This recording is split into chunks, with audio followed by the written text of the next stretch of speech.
Aujourd'hui, j'aimerais te montrer comment réussir à faire des pompes claquées. Si par exemple tu cherches à travailler de la force et que tu travailles de l'explosivité juste avant, ça va améliorer tes performances parce que tu auras bien échauffé ton système nerveux. Ensuite, si tu recherches de la masse musculaire, il a été prouvé que le travail en explosivité améliorait la réponse anabolique.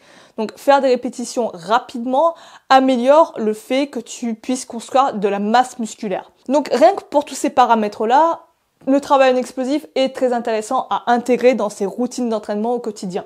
Première étape, c'est de faire des répulsions inclinées. Comme quand on a appris à faire des pompes classiques, on a utilisé un plan incliné pour réduire la difficulté de l'exercice. Là, ça va être exactement la même chose. Il faut choisir un support qui est suffisamment haut pour qu'il n'y ait pas tant de force, pas tant de difficulté à faire l'exercice, pour comprendre comment ça fonctionne.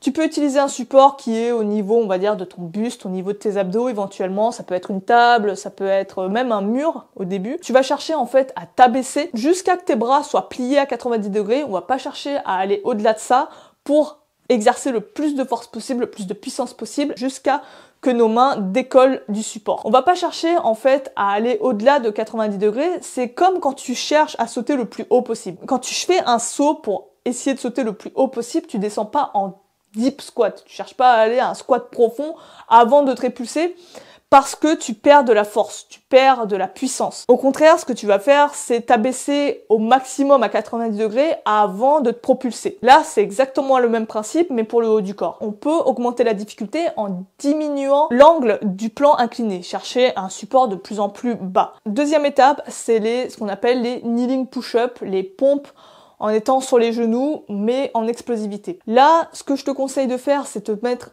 en position sur les genoux, mais quand même un support sur les genoux pour éviter de te faire mal. Et tu vas te mettre dos droit. Tu commences en étant à genoux, dos droit. Cherche bien à gainer les abdominaux, les fessiers pour garder bien la colonne vertébrale bien droite. Et tu vas en fait te laisser tomber jusqu'à ce que tes bras soient pliés à 90 degrés avant d'inverser le mouvement en cherchant à pousser le plus fort possible dans le sol pour te retrouver en position initiale. Si au début c'est trop difficile, ce que tu peux faire, c'est prendre un support qui va être un peu plus incliné, puis de recommencer jusqu'à arriver à un moment donné à refaire l'exercice en étant sur le sol. Troisième exercice, c'est de faire ce qu'on appelle des répulsions décollées. On va chercher à faire ce qu'on avait fait sur le plan incliné, mais au sol. Donc tu te mets en position de pompe, toujours dos droit, gaine bien les abdos, gaine bien les fessiers, cherche vraiment à être une planche.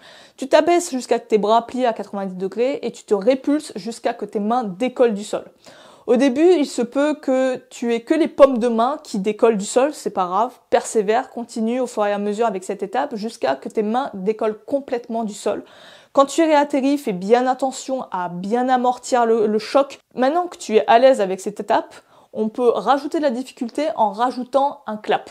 Le fait de rajouter un clap t'oblige à pousser plus fort pour que tu sois plus longtemps en apesanteur avant de pouvoir clapper et de réatterrir sur tes mains. La clap, elle est là vraiment pour t'obliger à pousser plus fort. On reste sur le même exercice, c'est juste qu'on va chercher à pousser un peu plus fort pour avoir le temps de faire la clap et de réatterrir sur les mains.